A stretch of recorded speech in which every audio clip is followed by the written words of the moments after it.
নমস্কাৰ সকলোকে welcome to my YouTube channel experience. তো আজি আমি ক্লাছ 10 চেপ্টাৰ 4 বিজ্ঞানৰ চেপ্টাৰ 4 কাৰ্বন আৰু তাৰ যৌগ চেপ্টাৰটো আৰম্ভ কৰিবলৈ গৈ আছো। তো সকলোৱে শুনা যে প্ৰথমতে আমি এই যে জি চেপ্টাৰটো পঢ়িবলৈ গৈ আছো কাৰ্বন আৰু তাৰ যৌগ। ঠিক আছে, কাৰ্বন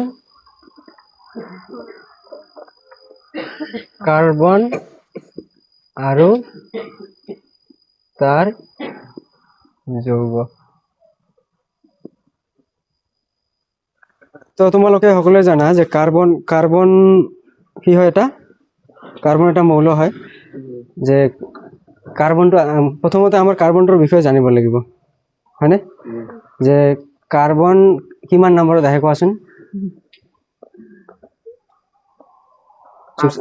কাৰ্বন কত 5? কাৰ্বন আহে আমাৰ 6 নম্বৰত,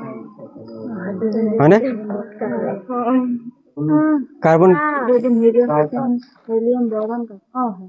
কাৰ্বন আহে আমাৰ 6 নম্বৰত।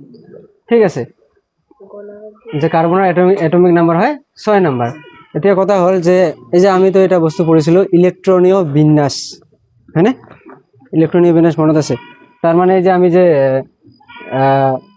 যিকোনো মৌল এটাৰ কক্ষবিলাক যে থাকে, আমি জানো প্ৰথম কক্ষত কিমানটা থাকে? দুইটা ইলেক্ট্ৰন থাকিব পাৰে। তাৰপিছত কিমান থাকে? 8টা থাকে। তাৰপিছত 8টা থাকে, এনেকৈ থাকে না। তো এতিয়া কথা হ'ল যে কাৰ্বনৰ যদি ইলেক্ট্ৰনৰ বিন্যাস যদি আমি লিখিব খোজো কেনেকুৱা হ'ব? প্ৰথমতে 2 হ'ব, তাৰপিছত 4 হ'ব না, 2 4। এতিয়া কথা হ'ল এই যে 4 আমি জানো যে কি হয়, এই যে প্ৰত্যেকটো মৌলে প্ৰত্যেকটো পৰমাণুৱে কি কৰে, ইয়াৰ বহিৰ্তম কক্ষত কিমান ইলেক্ট্ৰন ৰাখিব খোজে? 8টা না। তাৰ মানে ইয়াত কি হ'ব আৰু 2টা কম আছে তাৰ মানে না, হয় কি নহয়? 2টা কত কম আছে? 2টা নহয়, কিমান কম আছে? আৰু 4টা কম আছে না, আৰু 4টা কম আছে। তো কাৰ্বন মানে আমাৰ কি হয় যে কাৰ্বনে এনেকুৱা এটা মৌলৰ পৰমাণু হয় যিটো মানে কি কৰিব, হয় 4টা দিব নহলে 4টা ল'ব। কথা বুজিছা? হয় 4টা দিব নহলে 4টা ল'ব। তেতিয়াহে মানে ই কি কৰিব, মানে ইয়াৰ বহিৰ্তম কক্ষটো মানে সম্পূৰ্ণ কৰিব পাৰিব। ঠিক আছে, তো এতিয়া কথা হ'ল 2 4 যে আছে আমাৰ, তো তেতিয়া কি কৰিব, ই কি কৰিব মানে আচলতে কি হয়, মানে কেনেকুৱা ষ্টেটত থাকে যে 4টা দিব নোৱাৰে, মানে 4টা ল'ব নোৱাৰে। তো 4টা কি কৰিব, মানে সাধাৰণতে কি কৰিব, ঠিক আছে 4টা ল'ব যেতিয়া ইচ্ছা কৰে 4টা ল'ব। তো এনেকুৱা এটা পৰমাণুৰ লগত পৰা ল'ব যাৰ মানে কি আছে যে এনেকুৱা 4টা দিব পাৰে। তো 4টা মানে মুঠতে আৰ কি 4টা ল'ব আৰু হা। তো এতিয়া কথা হ'ল যে আমি সেইকাৰণে কাৰ্বনৰ যিটো বন্ধনী হয় হা, যে প্ৰথমটো আছে আমাৰ কাৰ্বনৰ বন্ধনী, কি বন্ধনী বুলি কয়? সহযোজী বন্ধনী। ঠিক আছে, কাৰ্বনৰ কি আছে আমাৰ? সহযোজী বন্ধনী। ঠিক আছে, সহযোজী বন্ধনী। তো সহযোজী বন্ধনীটো কি হয়? সহযোজী বন্ধনীটো কি হয়, মানে এইটো শেয়াৰ কৰে। ঠিক আছে, মানে নিজৰটো বেলেগক দিয়ে, বেলেগৰটো নিজে লয়। মানে বেলেগ পৰমাণুৰ নিচিনা এইটো নহয় যে ডাইৰেক্ট দিব। ঠিক আছে, এইটো কি কৰে, মানে এই যে কৈছো যে 4টা যে কম থাকে বা 4টা হয় ল'ব নহলে 4টা দিব, মানে লৈ কি কৰিব, মানে শেয়াৰ কৰি মানে বন্ধনী বনাব আৰু বেলেগ পৰমাণুৰ লগত মানে কি কৰিব, কোনো এটা যৌগ গঠন কৰিব। ঠিক আছে, তো এইটো আমি কি কৰোঁ যে সেইকাৰণে কওঁ যে কাৰ্বন কি কৰিব পাৰে, 4টা ল'ব পাৰে, 4টা দিব পাৰে। ঠিক আছে, তো এনেকুৱা সেইকাৰণে আমি কি বুলি কওঁ, C4+ বুলিও কওঁ, C4- বুলিও কওঁ। ঠিক আছে, তো ইয়াতে লিখা আছে, তোমালোকে চাবা যে 4টা ইলেক্ট্ৰন যদি গ্ৰহণ কৰে তো এইটো হৈ যায় C4- এনায়ন। তো আমি এনায়ন কেটায়নৰ বিষয়ে পঢ়িছিলো হা। এতিয়া কথা হ'ল মানে ইয়াৰ এটা প্ৰব্লেম আছে। কোনটো প্ৰব্লেম? যে যদি 4টা ইলেক্ট্ৰন গ্ৰহণ কৰে, এতিয়া চোৱা হা, আচ্ছা কাৰ্বন যে আছে আমাৰ, কাৰ্বনৰ কি হয় তোমাৰ ঠিক আছে 6 নম্বৰত পৰে 6 নম্বৰ পৰে না তাৰ মানে আমি জানো যে কি হয় একটা পৰমাণুৰ কি থাকে ইলেক্ট্ৰন প্ৰটন আৰু কি ইয়েস ইলেক্ট্ৰন প্ৰটন আৰু নিউট্ৰন তো এতিয়া আমি জানো যে কি হয় যে কাৰ্বনৰ কি থাকে এই যে সাপোজ এটি এটা কাৰ্বন পৰমাণু তো ভিতৰত কি থাকে নিউক্লিয়াস থাকে না যে নিউক্লিয়াস মানে কি কি প্রোটন আৰু নিউট্ৰন মিলিহে নিউক্লিয়াস হয় না প্ৰোটন প্লাস নিউট্ৰন আৰু ইলেক্ট্ৰন বিলাক কক্ষবিলাকত থাকে আৰু হ্যাঁ ঘূৰি থাকে তো এতিয়া কথা হ'ল যে ইয়াত তাৰ মানে কি থাকে এই যে চোৱা যে আমাৰ যেটো পৰমাণুৰ সংখ্যা যিমান হয় প্ৰটনৰ সংখ্যাও সিমানে হয় পৰমাণুৰ সংখ্যা মানে প্ৰটনৰ সংখ্যা তাৰ মানে এটো যদি 6 নম্বৰত আছে মানে ইয়াৰ কি হ'ব প্ৰটনৰ সংখ্যা কিমান হ'ব প্ৰটন 6টা হ'ব এতিয়া কথা হ'ল যে মানে এই যে ই কি কৰিব যদি তোমালোকৰ 4টা লয় ইলেক্ট্ৰন যদি 4টা লয় কিন্তু তাৰ মানে এটা অসুবিধা হৈ যায় অসুবিধা কোনটো যে 6টা প্ৰোটন হ্যাঁ 6টা প্ৰোটনে চোৱা আচ্ছা কাৰ্বনৰ কি আছে 6 নম্বৰত আছে মানে 6 নম্বৰত আছে না তাৰ মানে ইয়াৰ কি আছে ইলেক্ট্ৰনো 6টাই আছে কি নাই ইলেক্ট্ৰন 6টা আছে যেতিয়া আৰু 4টা লব ঠিক আছে 4টা যদি লয় মানে লব খোজে তো আৰু কিমানটা হল এতিয়া 10টা হল না আগৰে আছে 6টা ইলেক্ট্ৰন আছে আৰু যদি 4টা লয় তাৰ মানে 10টা হল এতিয়া 10টা যে হ'ব 10টা মানে কি কৰে এই যে কিন্তু প্রোটন তো 6টাই আছে কথা বুঝছা প্রোটন কিমানটা আছে 6টা আছে তো প্রোটন 6টা প্রোটনে 10টা ইলেক্ট্রনক মানে ক্যাপচার কৰিব নোৱাৰে ধৰিব নোৱাৰে কথা বুঝছা যে 6টা ইলেক্ট্ৰন 6টা প্ৰোটনে 10টা ইলেক্ট্ৰন ধৰিব নোৱাৰে ৰাখিব নোৱাৰে সেই কাৰণে মানে কি কৰিব পাৰে 4টা ল'ব নোৱাৰে কথা বুঝছা এতিয়া 4টা তো ল'ব নোৱাৰিলে হ্যাঁ এতিয়া কথা হ'ল যে 4টা কি 4টা দিখিনি আমি 2 4 আছে না তো 4টা দি গলে তো ঝামেলা শেষ না 4টা যদি দি দিয়ে মানে খালি 2টা থাকিব তেতিয়াও তো হ'ব পাৰে কিন্তু এতিয়া কথা হ'ল যে 4টা কিন্তু ডাইৰেক্ট দিব নোৱাৰে কিয় দিব নোৱাৰে সেম কেস যে ইয়াৰ 6টা কি থাকে 6টা প্ৰোটন থাকে ঠিক আছে এতিয়া 4টা ইলেক্ট্ৰন দিলে মাত্ৰ কিমান থাকিব 2টা থাকিব হয় কি নহয় তো এতিয়া মানে দিব নোৱাৰে কিয়নো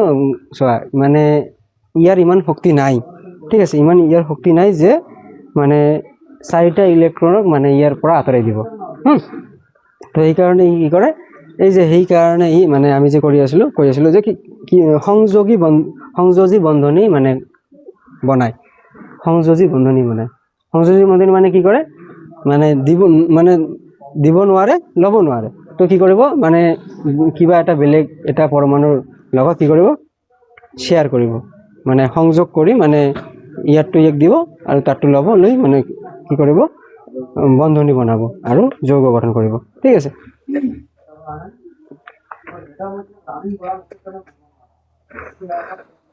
তো এতিয়া কথা হ'ল আমি চোৱা হা এইবিলাক কিন্তু আমাৰ মানে ভালকে বুজিব লাগিব তোমালোক আগৰ পৰাইতো জানা না অলপ কোনটো জানা যে এই যে ইলেক্ট্ৰন মানে কি কয় ইলেক্ট্ৰন বিন্দু গঠন জানা তোমালোকে এই যে এইটো জানা কি আছে আমাৰ হাইড্ৰো সাধাৰণতে কি কৰে শুনা সাধাৰণতে না কাৰ্বন আছে না কাৰ্বন কি কৰিব হাইড্ৰোজেনেৰ লগত বেছি বন্ধনী বনায় যৌগ গঠন কৰে ঠিক আছে ধৰি লোৱা ইয়াতো কথা আছে আমাৰ হ্যাঁ কি কৰিব তোমাৰ কাৰ্বনে হাইড্ৰোজেন লগত কেনেকৈ বন্ধনী বনাব আচ্ছা এতিয়া কোৱাচোন হাইড্ৰোজেনৰ কি থাকে হাইড্রোজেন ইলেক্ট্রন কিমান থাকে হাইড্রোজেনের ইলেক্ট্রন কিমান থাকে হাইড্রোজেন প্রথমতে আহে বুলি ভাবো না আমি তো হাইড্রোজেনের ইলেক্ট্রন থাকে কিমান একটা ঠিক আছে তো ধৰি লোৱা কাৰ্বনে কি কৰিব কাৰ্বনে ধৰি লোৱা কাৰ্বনৰ কি আছে 4টা ইলেক্ট্ৰন তো বাহিৰত আছে জানাই হয় কি নহয় যে 2 4 হয় কি নহয় যে 4টা ইলেক্ট্রন কি কৰিব মানে বেলেগ আৰু এনেকুৱা পৰমাণু আছে যাক 4টা লাগে এনেকুৱা পৰমাণুৰ লগত মানে কি কৰিব যৌগ গঠন কৰিব তো তাৰ মানে ধৰি লও 4টা হাত আছে 4টা হাত আছে 4টা হাতেৰে মানে 4জনক ধৰিব আৰু হ্যাঁ কাক ধৰিব যাক মানে চাৰিটা মানে একটা ইলেক্ট্ৰন থকা মানে পৰমাণুৰ চাৰিটা ল'ব বেছিকৈ প্ৰয়োজন মানে যাক লাগে আৰু যাক যিয়ে গঠন কৰিব খোজে তো এতিয়া চোৱা আমি জানো যে হাইড্ৰজেনৰ কি থাকে একটা ইলেক্ট্ৰন থাকে কি নাই হাইড্ৰজেনৰ একটা ইলেক্ট্ৰন থাকে ঠিক আছে তো আমি তোমালোকে জানা না এই যে ইলেক্ট্ৰনবিলাক আমি ক্ৰছৰে দিব পাৰোঁ বা এনেকুৱা ডটেৰে দিব পাৰোঁ তো হাইড্ৰজেনৰ কি আছে এটা ইলেক্ট্ৰন আছে আৰু কাৰ্বনৰ কিমানটা আছে চাৰিটা আছে তাৰমানে হাইড্ৰজেন কি কৰিব এনেকুৱা ধৰি লোৱা হাইড্ৰজেন কি কৰিব চাৰিটা হাইড্ৰজেন আহিব ঠিক আছে হাইড্ৰজেন কিমান আহিব চাৰিটা আহিল এতিয়া এই কাৰ্বনৰ চাৰিটা ইলেক্ট্ৰন আছে এনেকুৱা ঠিক আছে ধৰি লোৱা এইটো আমি এইফালে দি দিলোঁ এইটো ঠিক আছে তো এতিয়া চোৱা কাৰ্বনৰ চাৰিটা আছে না চাৰিটা ইলেক্ট্ৰন আছে এনেকুৱা এইটো ডট দি দিলোঁ হা এনেকুৱা ইলেক্ট্ৰন আছে চাৰিটা তো এতিয়া চোৱা এতিয়া কাৰ্বনৰ কি হ'ল কাৰ্বনৰ 8টা হ'ল কি নহ'ল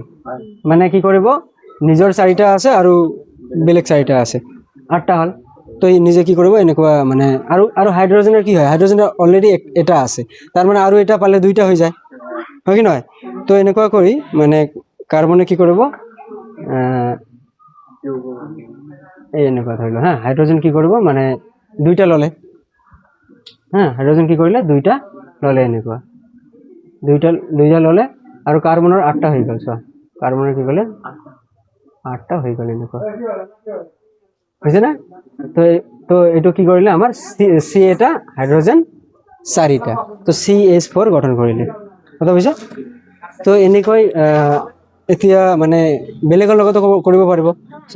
কথা বুজিছা ইয়াতে আমাৰ কি আছে মানে বান্ধনীৰ মানে কি আছে ভাগ আছে বান্ধনী মানে কেনেকুৱা চোৱা এইটোক যদি আমি এনেই বনাই লওঁ কেনেকুৱা হ'ব চি হাইড্ৰজেন কেইটা 4টা হ'ল না হাইড্ৰজেন কেইটা হ'ল 4টা হ'ল এতিয়া মানে এইটো কি হয় এইটো আমাৰ সিঙ্গেল বন্ড কথা বুজিছা সিঙ্গেল বন্ড মানে কি এক বান্ধনী ঠিক আছে এইটো এক বান্ধনী হ'ল এতিয়া চাপোজ আমি যদি কওঁ যে কাৰ্বনে কি কৰিব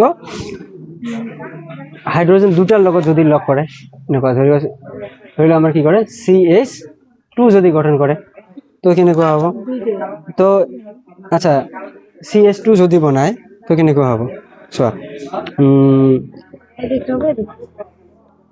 CH2 অকল নহয় CH2ৰ লগত কিবা আৰু এটা থাকিব লাগিব হা ঠিক আছে আচ্ছা তাৰ আগত আমি এটা বস্তু চোৱা হা তাৰ আগত আমি এই এক বন্ধনী দ্বি বন্ধনী ঠিক আছে তাৰপিছত ত্ৰিবান্ধনী এইবিলাক অলপ বুজি লওঁ তাৰপিছত আমি যাম আচ্ছা এক বন্ধনী মানে বুজি পাইছা অলপ হ'লেও এক বন্ধনী যেনেকুৱা আমি যে জানো হাইড্ৰজেন হা হাইড্ৰজেন গেছ বুলি যে কয় H2 যে দুটা হাইড্ৰজেন মানে কেনেকৈ মিলি এক লগত হয় সো এটা হাইড্ৰজেন আছে আৰু এটা হাইড্ৰজেন এটা ইলেক্ট্ৰন থাকে তো আৰু এটা হাইড্ৰজেন আছে তো কি কৰিব ধৰি লোৱা এনেকুৱা ইয়াৰ এটা হাইড্ৰজেন তো ই কি কৰিব 2টা বনাব যেহেতু 2টা লাগে আমি জানো হয় 2 হ'ব লাগে নহলে 8 হ'ব লাগে এনেকুৱা না এই 2টা বনাই দিলে এই 2টা বনাই দিলে তো মানে দুয়োটা স্যাটিসফাইড ঠিক আছে তো হৈ গ'ল এইটো হাইড্ৰজেন তো ইয়াত কি হ'ল আমাৰ এটা বন্ধনী হ'ল কি নহ'ল আৰু এটা কথা মনত ৰাখিব যে আমি কি কৰোঁ হাইড্ৰজেন 2টা না হাইড্ৰজেন এনেকুৱা কৰিছে মানে এই যে এটা বন্ধনী আছে না এটা টান যে আছে না এটা টান আছে না